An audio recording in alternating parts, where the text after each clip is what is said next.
살롬. 하나님의 평강이 여러분의 삶에 가득하기를 기도합니다.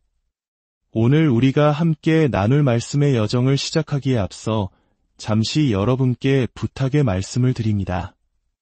만약 오늘 이 말씀이 여러분의 마음에 울림을 준다면 구독을 통해 이 영적인 교제를 계속 이어가 주시고 좋아요와 공유를 통해 더 많은 이들이 이 은혜의 자리에 함께할 수 있도록 도와주시길 바랍니다.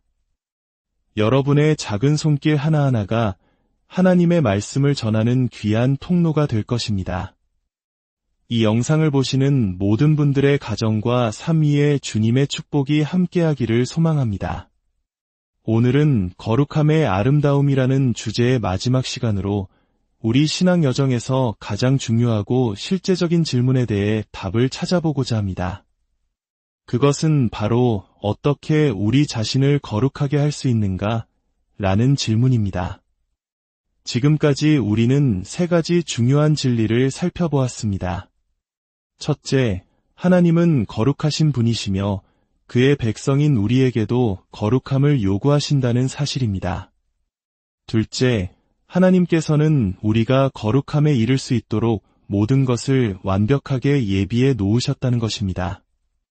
그 예비하심은 7가지 측면으로 나타납니다. 바로 예수 그리스도, 십자가, 성령, 예수님의 보혈, 하나님의 말씀, 그리고 우리의 믿음과 순종의 행함입니다. 이 모든 것은 우리가 거룩한 삶을 살아갈 수 있도록 하나님께서 마련해 주신 강력한 도구들입니다. 셋째, 우리는 이 모든 예비하심이 어떻게 우리 삶 속에서 실제로 역사하는지를 배웠습니다.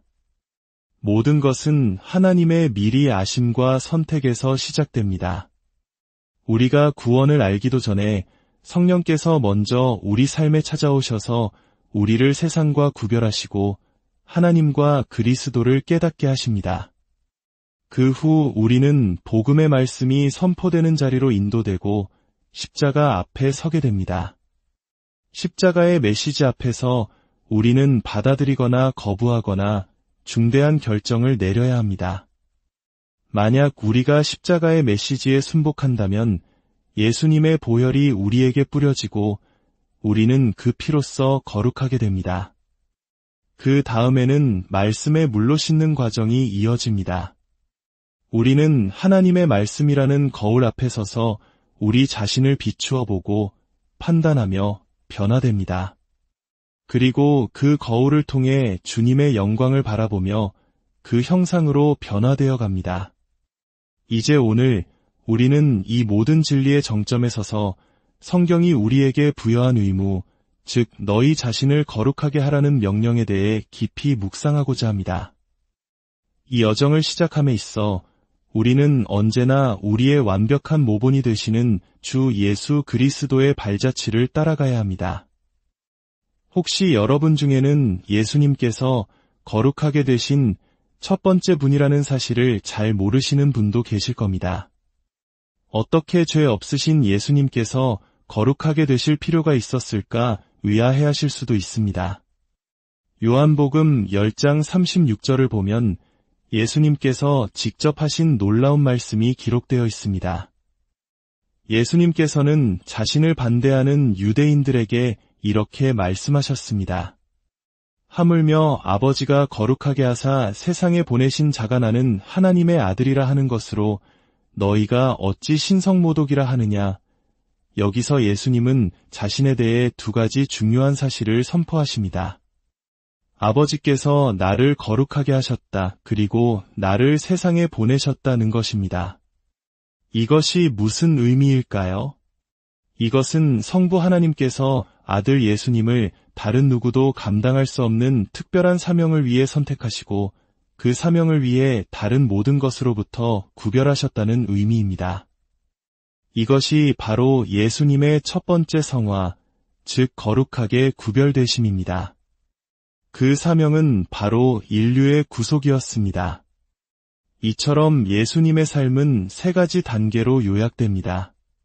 하나님께서 선택하시고 거룩하게 구별하시고 사명을 위해 세상에 보내셨습니다. 이 세 단계는 하나님과 우리의 개인적인 관계에서도 동일하게 적용되는 패턴입니다. 예수님의 성화는 성부 하나님에게서 시작되었습니다. 하지만 예수님의 지상 사역 중에는 그분 스스로가 자신을 거룩하게 구별해야 하는 결정적인 순간이 찾아왔습니다. 아버지께서 이미 자신을 거룩하게 하신 그 목적에 아들 예수님께서 자신의 의지로 온전히 헌신하는 순간이 필요했던 것입니다. 요한복음 17장 19절에서 예수님께서는 제자들을 위해 이렇게 기도하십니다.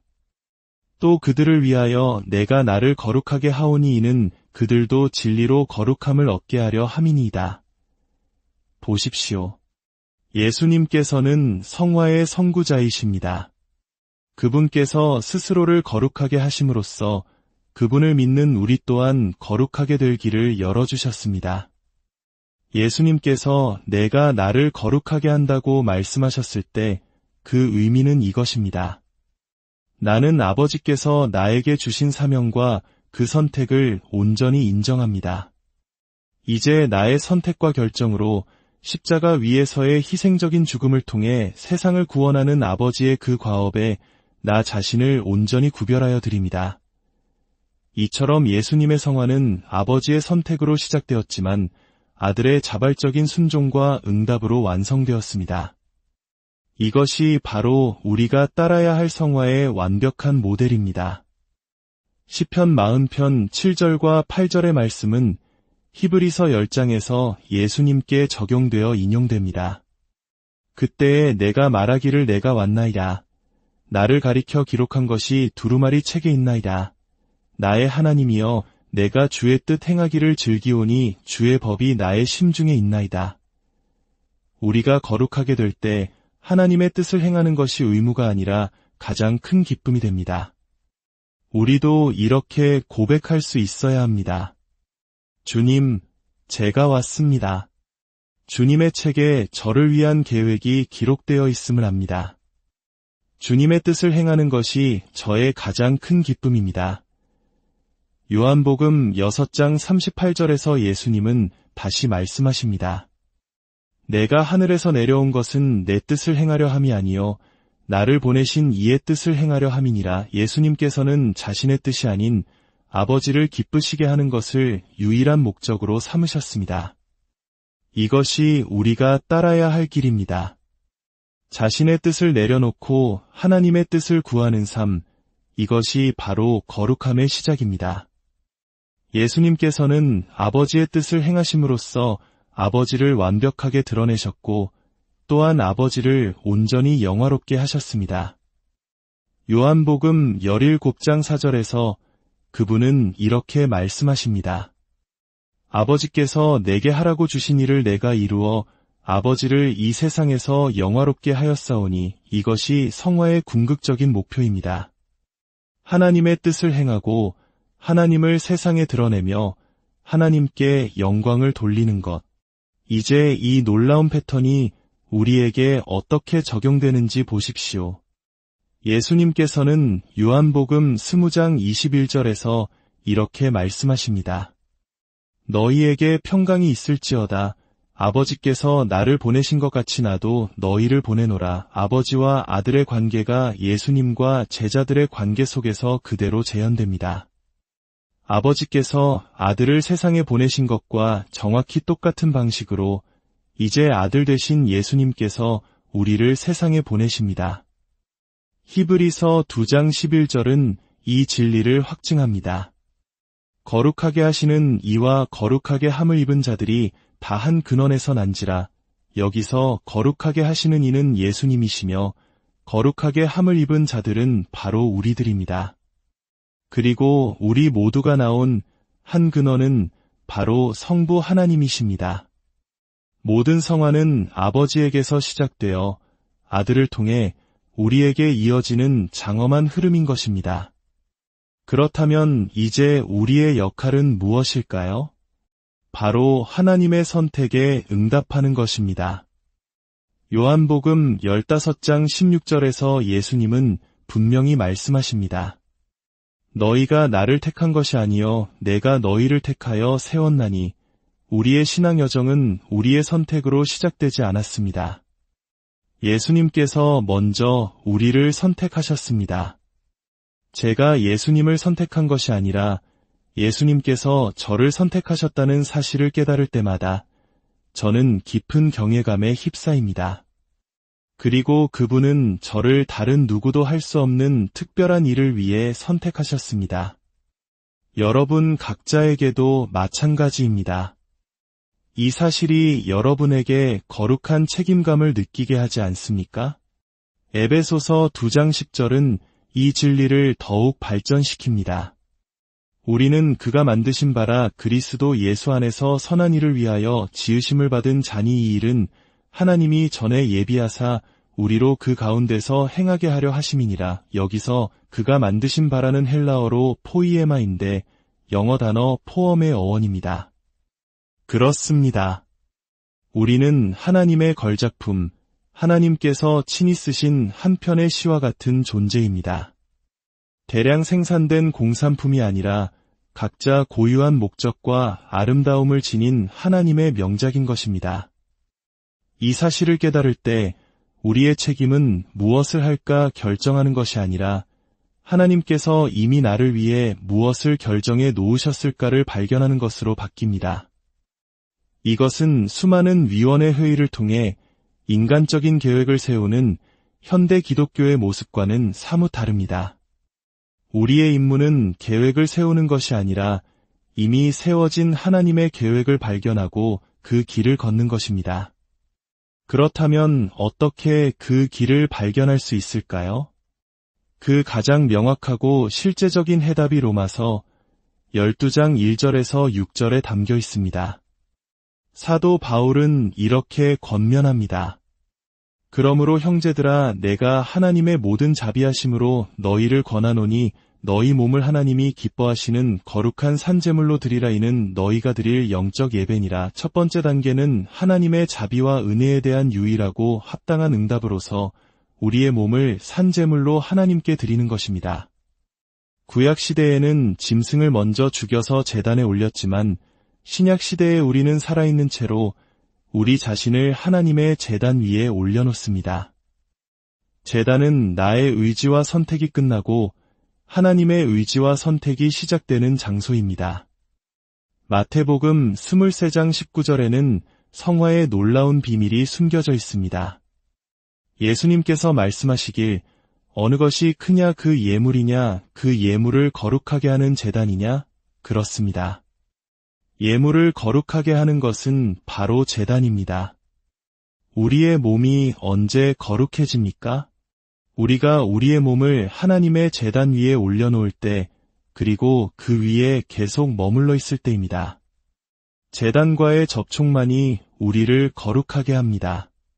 만약 당신의 삶이 거룩해지기를 원한다면 의지적인 결단으로 당신의 몸과 삶 전체를 하나님의 제단 위에 올려놓고 그곳을 떠나지 마십시오. 두 번째 단계는 로마서 12장 2절에 나옵니다.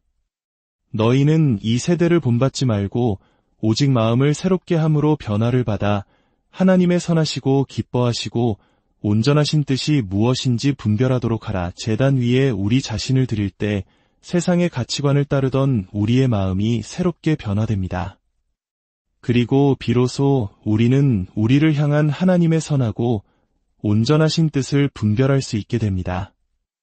세 번째 단계는 자신에 대해 분수에 맞는 생각을 하는 것입니다. 교만하지 않고 하나님께서 각자에게 나눠주신 믿음의 분량대로 지혜롭게 생각하는 것입니다. 우리는 그리스도라는 한 몸을 이루는 많은 지체이며 각 지체는 서로 다른 기능과 역할을 가지고 있음을 인정해야 합니다. 마지막으로 우리는 하나님께서 각자에게 주신 은사에 따라 섬기게 됩니다. 예언, 섬김, 가르침, 위로, 구제, 다스림, 긍휼 베풀 등 하나님께서 우리를 위해 예비하신 선한 일은 바로 이 은사들을 통해 나타납니다. 우리가 우리 자신을 제단에 드리고 마음이 새로워질 때 우리는 비로소 하나님께서 나를 어떤 걸작품으로 만드셨는지 나에게 어떤 고유한 은사를 주셨는지 발견하게 되고 그 부르심에 따라 살아감으로써 하나님께 영광을 돌리게 되는 것입니다. 사랑하는 여러분, 거룩함은 우리 스스로의 노력으로 쟁취하는 것이 아닙니다. 그것은 우리를 향한 하나님의 영원한 선택에서 시작됩니다. 그리고 그 위대한 부르심 앞에 주님, 제 자신을 주님의 제단 위에 온전히 드립니다. 라고 응답하는 우리의 자발적인 헌신을 통해 완성됩니다. 오늘 당신의 삶을 하나님의 제단 위에 올려놓으십시오. 그곳에서 당신의 뜻이 끝나고 하나님의 뜻이 시작될 때 당신은 비로소 하나님께서 당신을 창조하신 목적, 당신이라는 아름다운 시를 통해 세상에 전하고자 하셨던 그 놀라운 이야기를 발견하게 될 것입니다. 주님께서 여러분 각자를 부르시고 거룩하게 하시며 세상 속에서 그분의 뜻을 이루는 귀한 도구로 사용하여 주시기를 간절히 기도합니다. 주 예수 그리스도의 은혜와 평강이 여러분 모두와 함께하기를